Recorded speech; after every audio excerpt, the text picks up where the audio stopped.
Oh no! Butterfly man.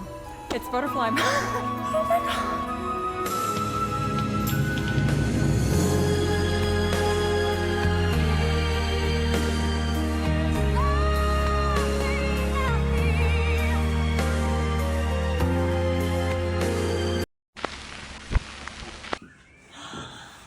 Oh my gosh. Oh my gosh. It's here. Good evening. Yes, we're back to my coffee-fueled evening schedule. So warm greetings to wherever you are in the world. This is Amelia, aka Spaced Out Puffins, and this is my channel, where we do so much with so little. Where I, the unknowing, somehow make 15 minutes of show into 55 minutes of content. And somehow, I am surrounded by people who enjoy listening to me make essentially video essays out of nothing, or have regular breakdowns over fictional guys and gals. Some of you even like both of those things, but it's okay, we listen, we don't judge. Except for me. I'm judging myself so hard for letting this take over my life as quickly as it has. Which is how I know Hualian is the most powerful god actually. Who else could have done this to me? So thank you for joining me for my 9th video watching and analyzing the show Heaven Official's Blessing. And YouTube sends me updates sometimes, and it tells me that you guys are actually sharing my content around. Wow. I am so humbled that this resonates enough with you guys to the point where you want to share it with people you know. Like again, thank you guys so much for joining me on my journey and for liking and subscribing. Like it's initially not something I really care about, but I've had so many people say that they're so happy YouTube recommended this to them. So your support is actually helping other fans of TGCF find these videos. And some have even mentioned that watching me gradually fall deeper into this story is making them fall in love with the show all over again. So we are like a super tiny community here, but we are actually helping the fandom grow by more than just one person. And that genuinely makes me so happy. Like even if we part ways sometimes in the future once I'm done with this memory will still remain. Yes, I know it's early days yet, I'm still only on season 1, but an end will eventually come. And hey, I know some of you will be joining me on my inevitable continuing journey into MDZS somewhere down the line. It's okay, I've accepted my fate. But we still have so much TGCF to experience and to fall in love with. So my hands are actually really sweaty because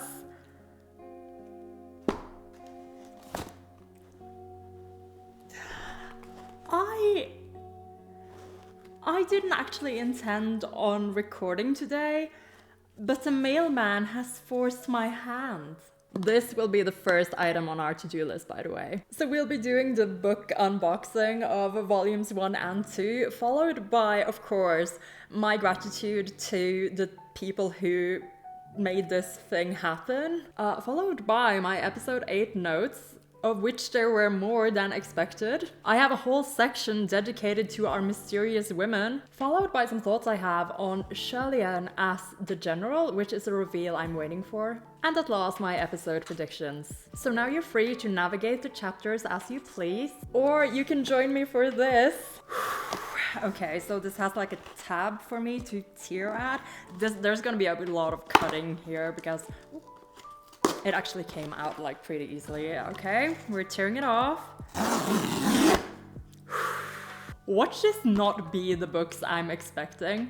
Like maybe this is something I ordered like ages ago that suddenly decided to arrive. Okay. Here we go. There's a lot of cardboard here.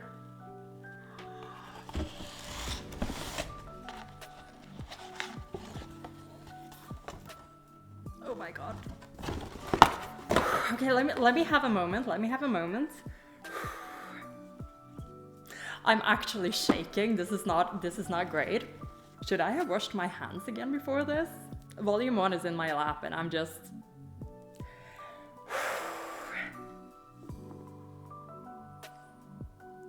oh my gosh. Stay serious. Oh my god. Ta-da. Aren't they so beautiful?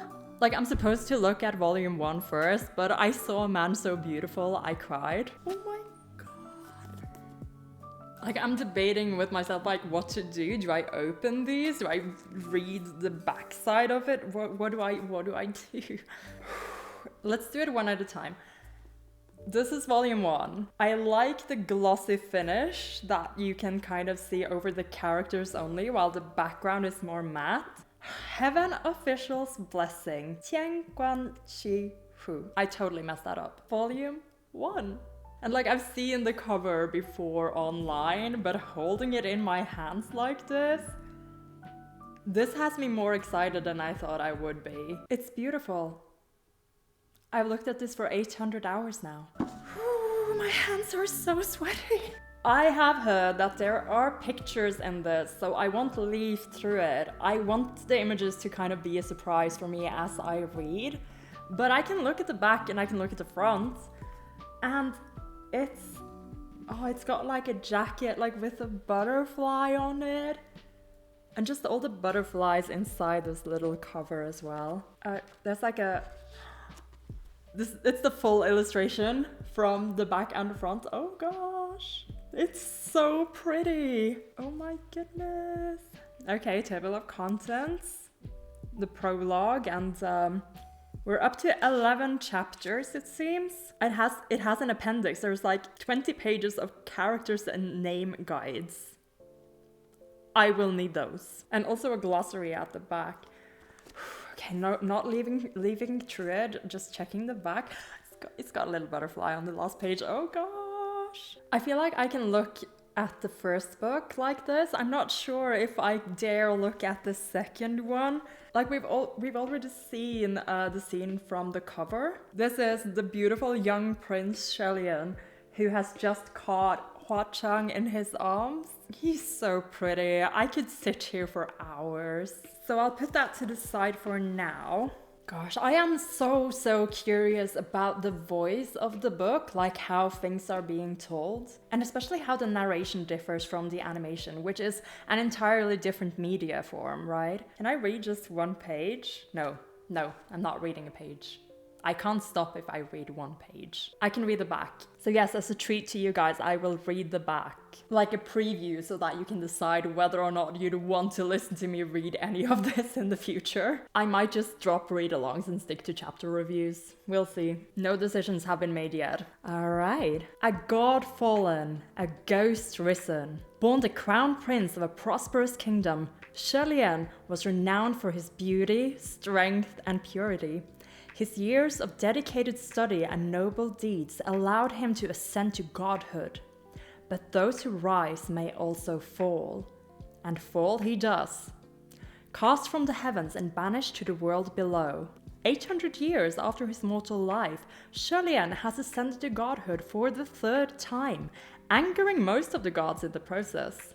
To repay his debts, he is sent to the mortal realm to hunt down violent ghosts and troublemaking spirits who prey on the living. Along his travels, he meets the fascinating and brilliant San Lang, a young man with whom he feels an instant connection. Yet San Lang is clearly more than he appears. What mysteries lie behind that carefree smile? How about we just drop the episode 9 reaction and start this instead? Oh my god. Help.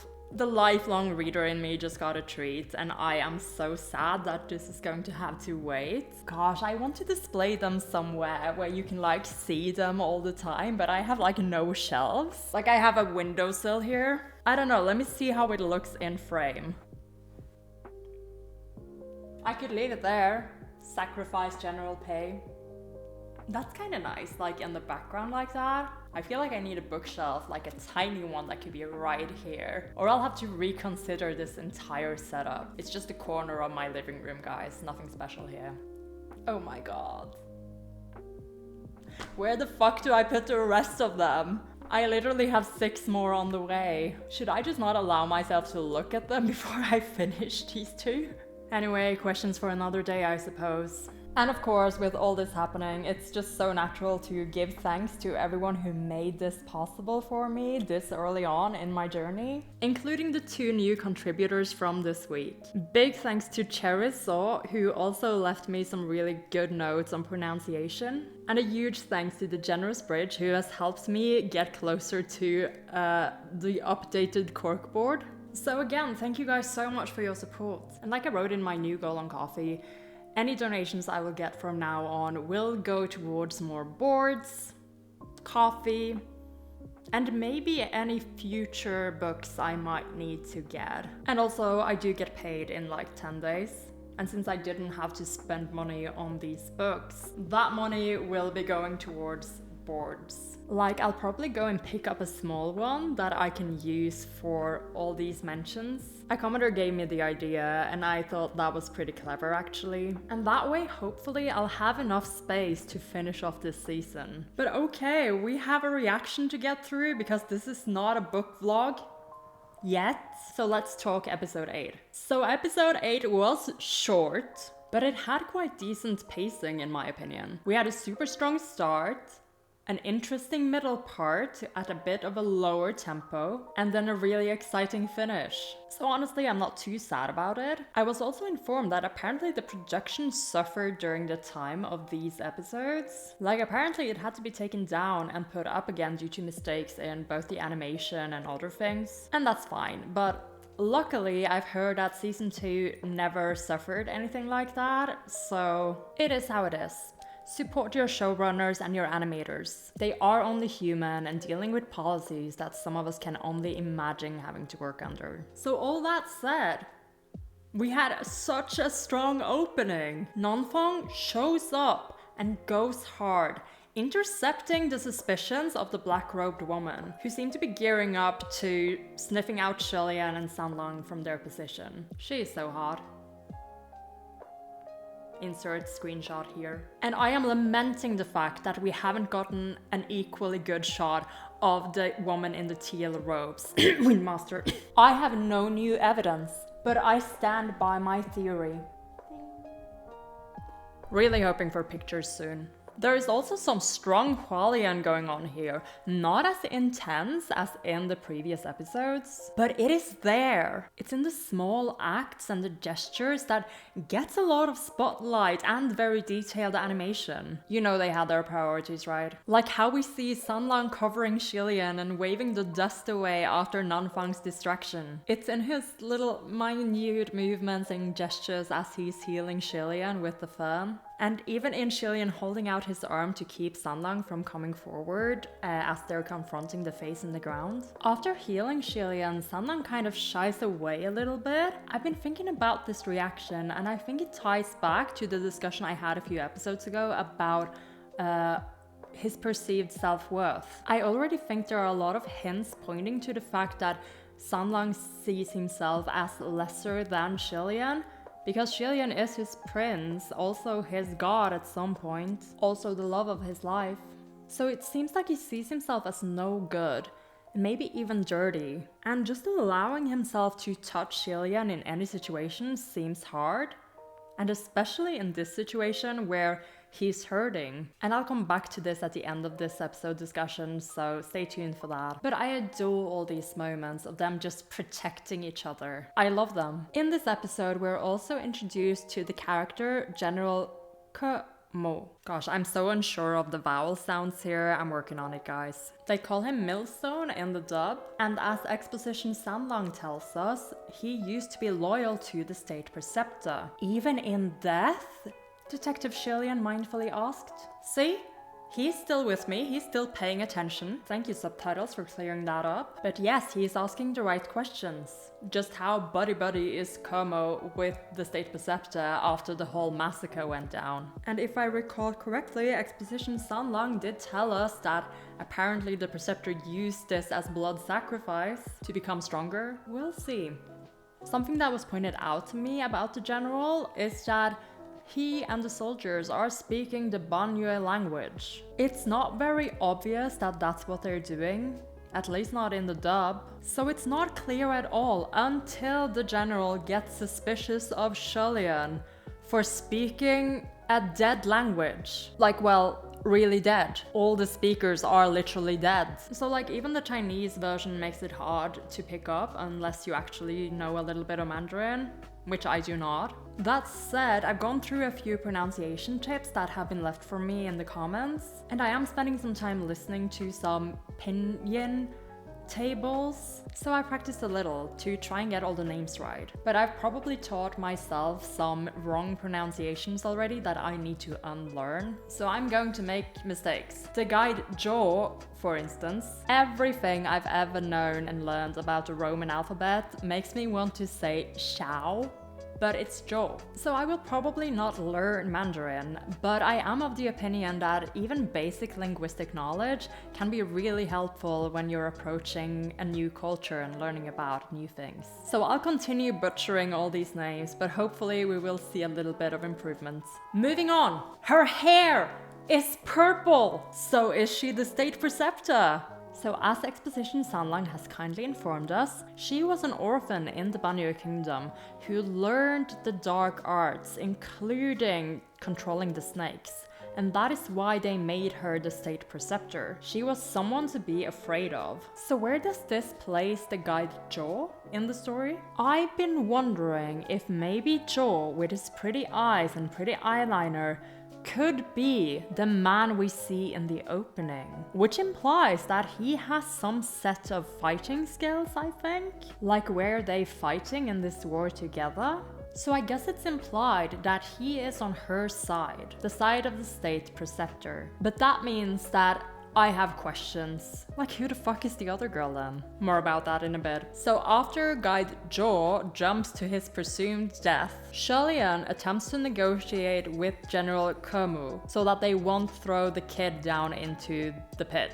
The negotiations fail, to which Hualian says to himself, "Okay, I guess I'll jump in then." To which San Lang replied, "LOL, psych, not if I jump first." Which leaves Hualian dramatically calling out for him while Roya is sent out and fails at doing what Roya does best. Like, maybe San Lang already transformed back into his Huachang form and Roya got a little confused. I don't know, I'm willing to give him the benefit of the doubt. Like, maybe San Lang even whispered to it to play along. Go fuck off and protect Hualian instead. I've got this handled. Now, this is the important part. San Lang here decides not to jump with Hualian. This is important because that's what he's been doing so far. He's been doing everything with Hualian. He's been remodeling the temple with Hualian. He's been going on this trip with Hualian. He's been following Hualian's lead all this time. But now, he decides to jump for him instead of Hualian. Hualian has been hurt. And if there's one thing we know, it's that San Lang does not handle that well. When we see Hualian harmed or in danger, we see him get more serious. His self-depreciation comes out more easily, and as we saw with that poor snake, he can get very petty. I think that with everything that's happened, San Lang's logic now is that this way, Hualian does not have to go down there, and therefore has less of a chance of getting in harm's way. They can't hurt Gaga if they're all dead. But this leaves us, the viewers, with a lot of questions for the next episode. Like, is San Lang okay? Who will exposition for us now that he's gone? Will Roya eventually recover from its failure? And who the fuck are these hot ladies? No, seriously, this has me so stumped. Ling Wen has already told us that some of this has to do with heaven's affairs. And that's like my main clue towards this theory that the Windmaster is the woman with the teal robes. But I was convinced that the dark-robed woman was the state preceptor. Like, she even has a little bit of that purple to her. Or maybe like even Feng. Like, guys, this is super frustrating to me. Okay, let's say that one of these women, specifically the teal-robed one, is the Windmaster. And seeing how this whole situation is apparently quite taboo, like there are two possibilities as far as I see it. Either the dark-robed woman is a named character, or she is a new character who hasn't actually been named yet. And all the name dropping is supposed to get us confused. If she is in fact one of the name-dropped characters, there are two possibilities. She's a heaven official, or because this whole thing apparently is bad shit for heaven, she is a ghost. She is another ghost that heaven has worked with, like very low key. And this is so embarrassing, guys, but I'm back to looking into the banishment corner. Like, of the heavenly officials, we have Voodoo, the god of water, and the Earth Master. I feel like I've been led into thinking that Voodoo is supposed to be a man, and the Earth Master could be. We know nothing about him. As for ghosts, there is still a chance that it could be Feng, the state preceptor, the evil one. But I've been led to believe that they are not relevant to this plot, really. I have to admit, if I hadn't heard about that, I think that would have been my best bet now. Black water. Like, I feel like I've been led to believe that this is a he as well. But guys, like, this is seriously just wild speculation on my part. I don't know anything, and that's so frustrating.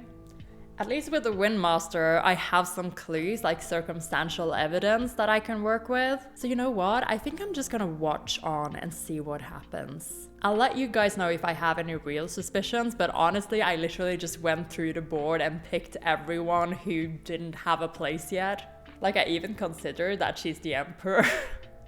She's not the Emperor, come on. Like Feng's mom, maybe? Okay, seriously, I'll stop joking now. I want to talk a little bit more about Hualian, especially his role as the general from the headstone that we read on in episode 7. So because of the spoiler, I know that the reveal is coming up soon at the end of this season, so it could be next episode, could be this one. But what I want to talk about is, what is his role in all of this? What is the role of this reveal? So we know that he died probably before the war with Young Anne was over, right? So we actually have no idea what he did after he supposedly died, but we do know that he doesn't know about the state preceptor. But I do think his role should have been substantial enough for it to kind of be like he will be able to see the missing pieces because of what he experienced 200 something years ago. Which means that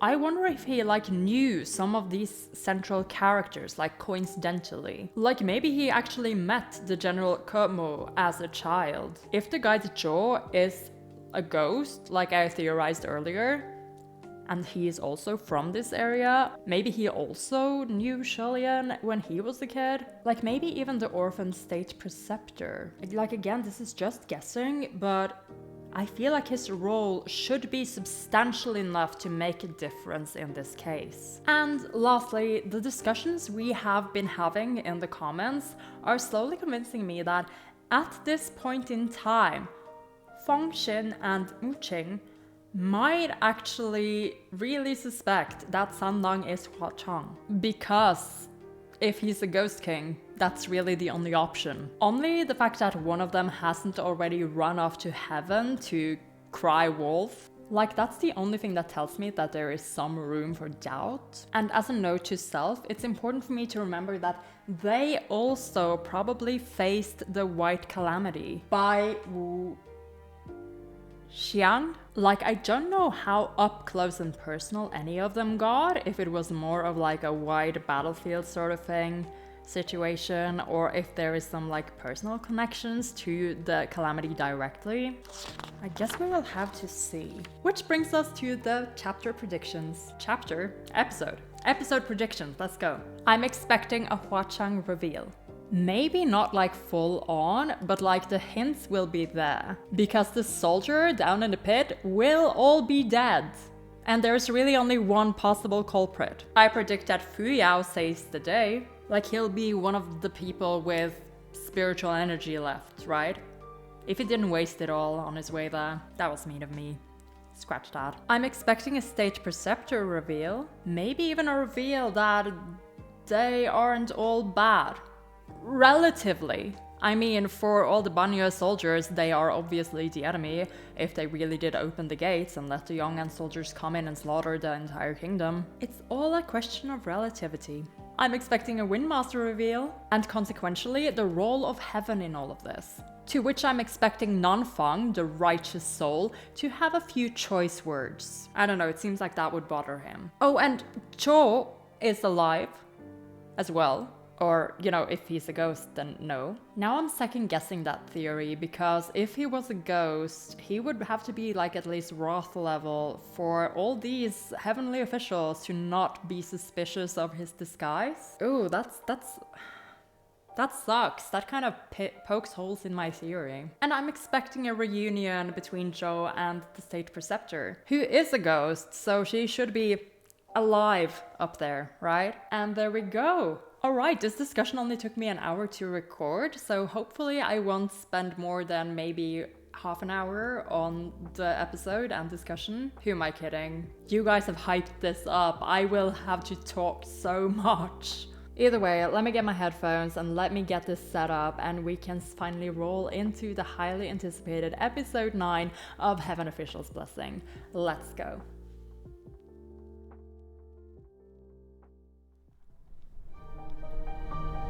Oh, we're going straight into that piano. Stella? Oh shit, I ran the wrong one. Hold on. Don't worry guys, I'm watching the subs after, just the dub for now, let's go. San Lang. I'm fine. San Lang. No, don't jump! Fear There he not. goes. Please stop! It's okay. I've seen this. I've seen this already, but...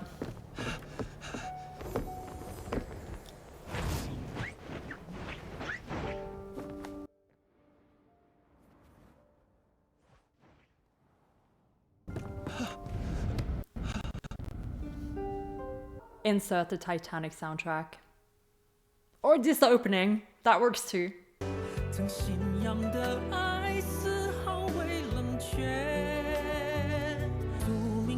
Like, look at that. That really could be Joe, right? There you are.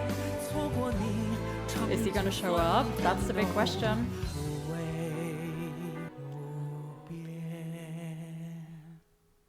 Nine times and still as good. Okay. Here we are. Everyone's shocked.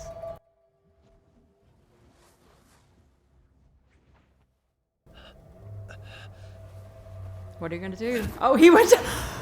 He just. Oh, okay. Well, he tried. Think again. We're not done. You'll be coming with me then. Let's go, Hualian. He's not playing. Doing what Guy Jaw couldn't do. Come on. She's alive. She's doing things. There we go.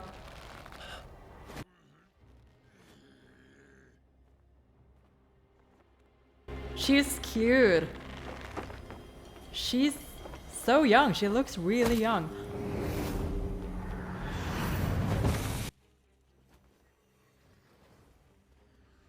Forget I said anything.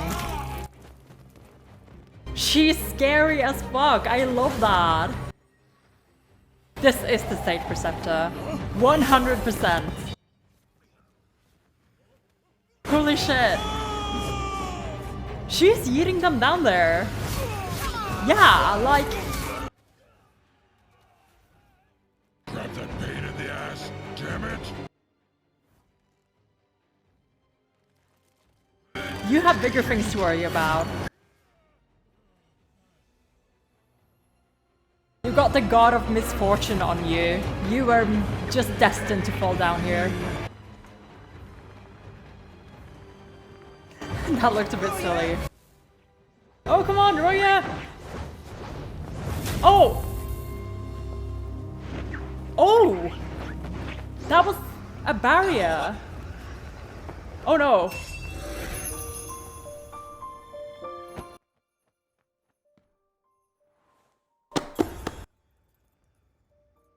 Butterfly Man.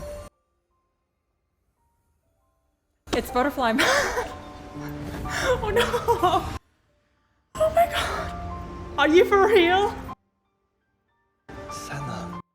The shadows on his face? Are you for real with me right now? Is it really you? Oh my god. You're alive. Are you hurt? Boy, where are you touching? Oh my god. I'm fine. Thank goodness. All right. Put me down. Oh my god. No. Help! From dramatic fall right into bells and music and bridal carry. Help! As you can see, I feel slightly more prepared for this. I feel like whenever you guys hype up an episode, it's because something like this is coming. Oh my god, guys, I can't believe it's him. The Butterfly Man. Hua Chong, Crimson Rainsword Flower. Oh my god. By whom I mean Hualian. My god. And there he is holding him like that. Help. I mean, I have to go back and watch this like again, just a little bit. Just a little bit. I'm so sorry, Hualian. I really am not your strongest soldier. No.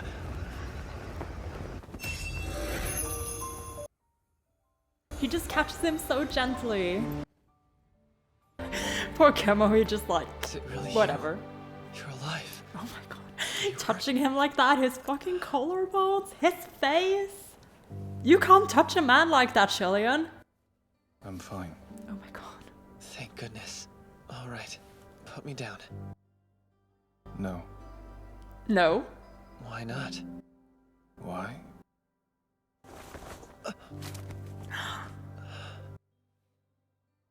It's filthy. Why are you touching his neck like that? Brothers! What's happened to you all? Okay, yeah, Who the because they're hell dead. did this to you? Their blood Damn it! is all over the ground. Hualian cannot touch that. Oh my god, little... I don't hear a heartbeat.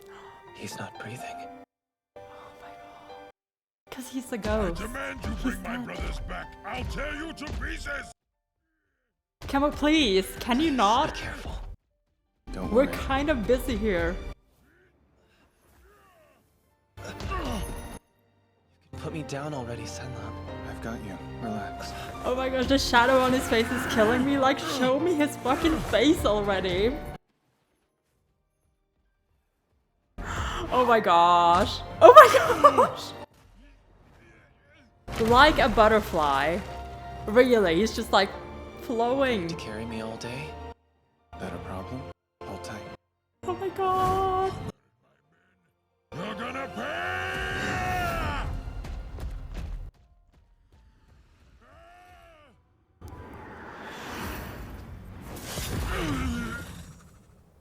What was that? His sword flies. Oh my gosh. It's the sword with the eye, the scimitar, the cutlass. Oh my gosh.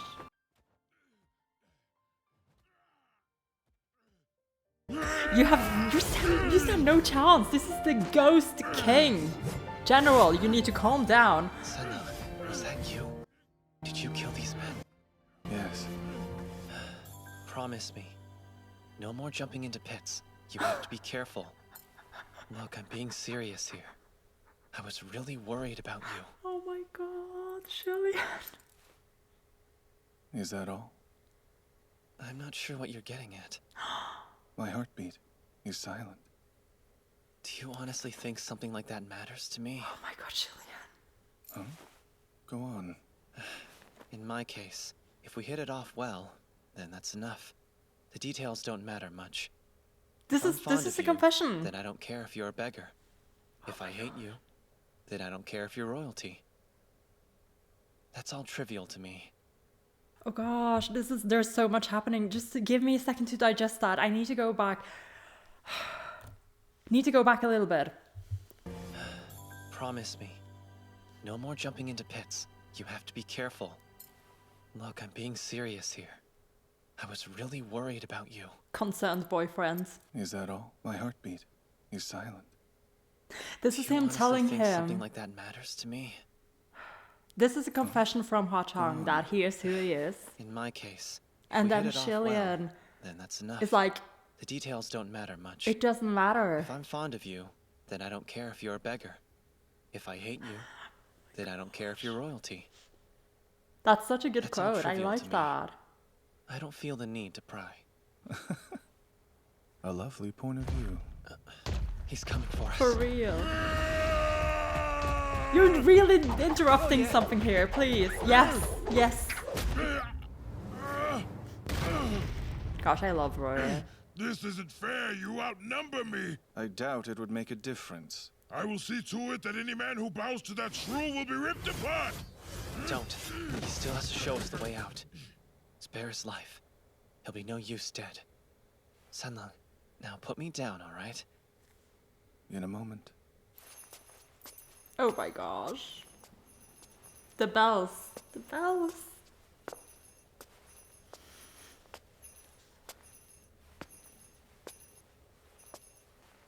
Had to find a spot that wasn't filled with blood. My gratitude. So are we not seeing his face because it's dark?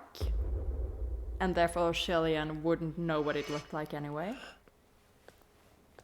No! I hope the others are well. I have never been more disappointed to see San Lang in my entire life. Careful. Oh It's my filthy gosh, he's so Remember? cute. I'm so sorry, San I Lang. I vow didn't that mean every that. ghost in our kingdom will haunt you to your graves, along with that she-devil. Yeah, the She-devil. preceptor. I don't know what you mean. Who's that? Who do you think? You mean the preceptor? Yep. Isn't she your leader? Leader, how absurd. I wouldn't help her if she was on fire. I'd sooner slay her. See, there we Is that are. true? You have Confirmation. killed my brothers. I don't owe you two any answers. Now let's finish this. Technically, he wasn't involved. So why don't you answer his question, and then you can settle things with me. General Millstone.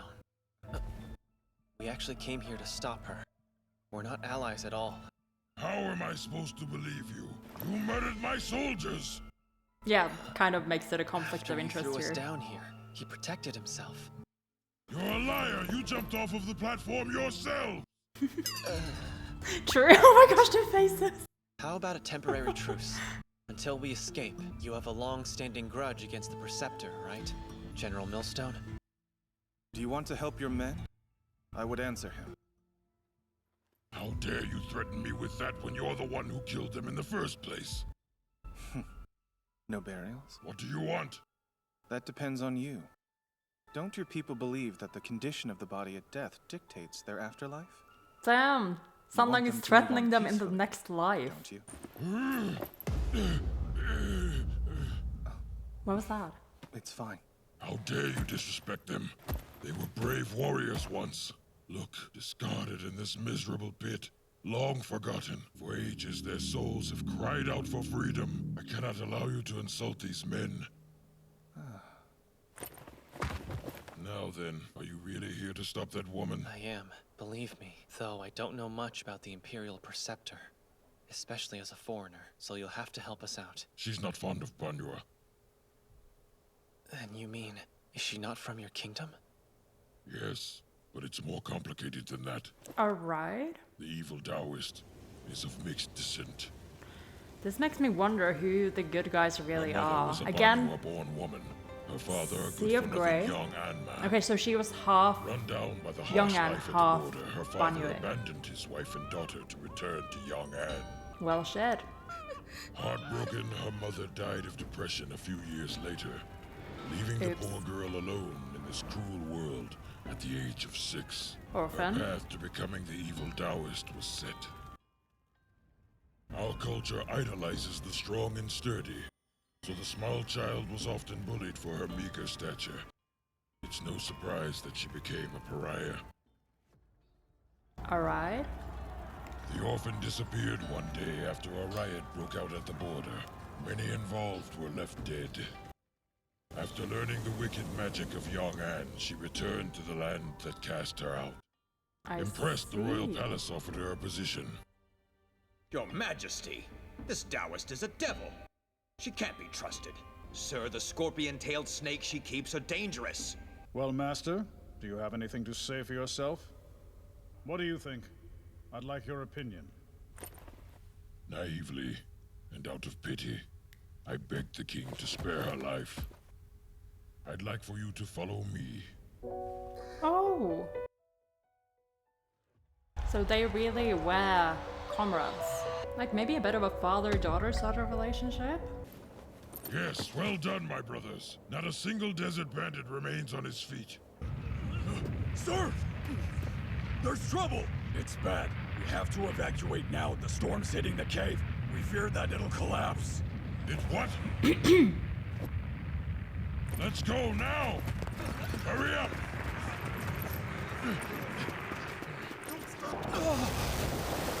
Okay. So a bit of a natural disaster. It became a dire situation in just a matter of seconds. Though some of us were able to make it out unscathed, there was little we could do for those less fortunate. It's time to go. Let's take our fallen brothers back to their Literally families. taking my first Every one notes of right them. now. I completely forgot because of You're all never the gonna believe Hualian what happened, stuff. General! Rewatching this part again because the internet got a bit shit and also I was distracted. You're never gonna believe what happened, General! What did she do?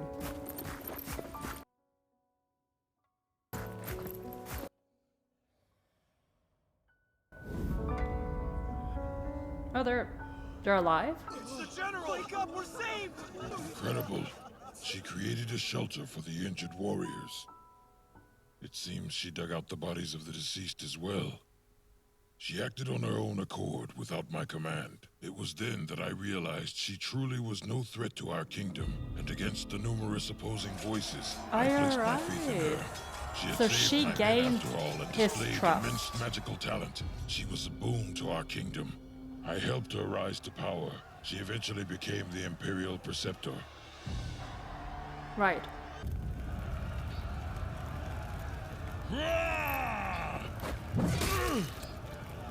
So where did it Where go is the wrong? Preceptor? Sir, I haven't seen her around since the battle began. Oh, then where in the hell is she? General! The city gates have been opened by the Imperial Preceptor! That's absurd. So that happened. We knew this was going to happen. But we still don't know why. The snake. So did she carry a grudge and this was her plan all along? Why would she do that? I can't understand why she'd abuse my trust in such a way. Yeah, at This this is why point, that evil same. Taoist hag deserves to be hanged over the sinner's pit. Get a hold of yourself, General.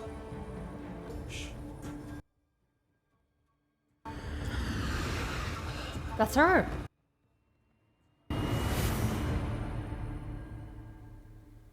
She's coming down. Oh. And that was the end of the episode. This is a new song. Okay, let me enjoy the new opening song. The background is the same, but the song is new. I'll be right back.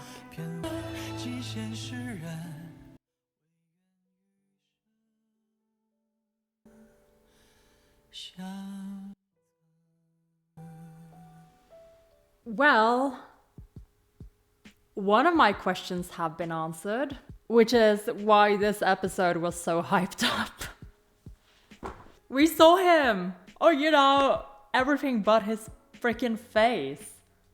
Actually, now that you mention it, did we ever see his face? Like, I've been looking at his cutout ever since I first searched up that image, so have I spoiled myself for, like, his face? That's actually kind of funny. Like, imagine watching this, waiting every darn episode to see his face. Like, the closest you get is that half sort of lantern thing that you see in the opening. Wow. I can't stop smiling. That was so good. And like, as with all of these episodes that have like very intense romantic moments, like there is so much other like important stuff happening as well. Like this episode was half the whole Hualian thing, and half the exposition regarding the State Preceptor and the Banyue Kingdom. But oh my god, what a half it was. Oh my god. Hualian. Yes, I was majorly distracted, but I am thinking, guys. So Huachang takes on his butterfly man form to fight all of these soldier ghosts. And he kills them, quite easily in fact, with his cool one-eyed scimitar. And through it all, his priority is for Hualian not to get hurt and for Hualian not to get dirty. Which is what we've been saying. We've basically called it all. But just the fact that he stays hidden and that he changes back to his San Lang form like the moment he is available to do so shows me that like a lot of my suspicions have been correct. Like I feel like this is evidence that San Lang is a created persona, and especially perhaps the way he looks. Like it was definitely Huachang's intention to create someone who is softer, someone who is more approachable, someone easy to get along with, someone easy to like. But here's the kicker.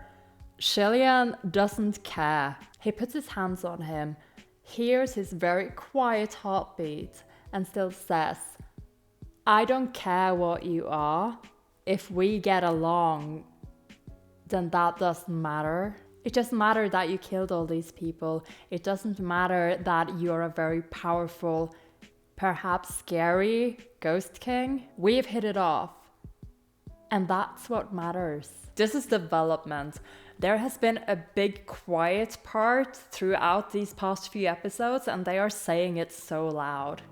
Well, Hualian is. The way I'm reading it right now, Huachang jumping in place of Hualian is him kind of making the confession that this is what I am, but I don't want you to see it. And then there in the dark, Hualian is getting a bit touchy-feely because for the sake of the plot, he has to feel that Huachang has no heartbeat and that he's not breathing. Is this also part of why he is so hesitant to touch Hualian for any long moments of time? Like, he must have known that he's been very suspicious from the start, but maybe he just didn't want Hualian to actually feel the fact that he has no pulse, that he has no heartbeat. Like, this is obviously something he's wanted to say for a long time, but he has prevented himself from making the confession because he wants to be liked.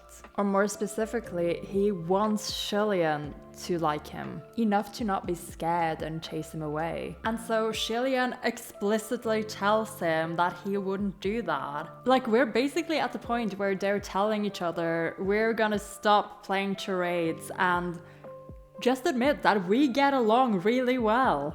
Oh my god.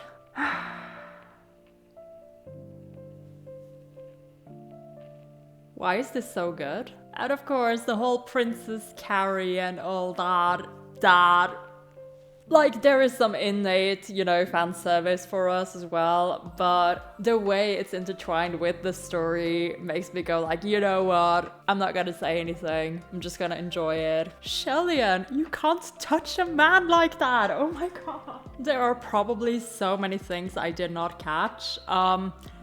This episode, my notes are a total of 1 line because I forgot I was supposed to take notes.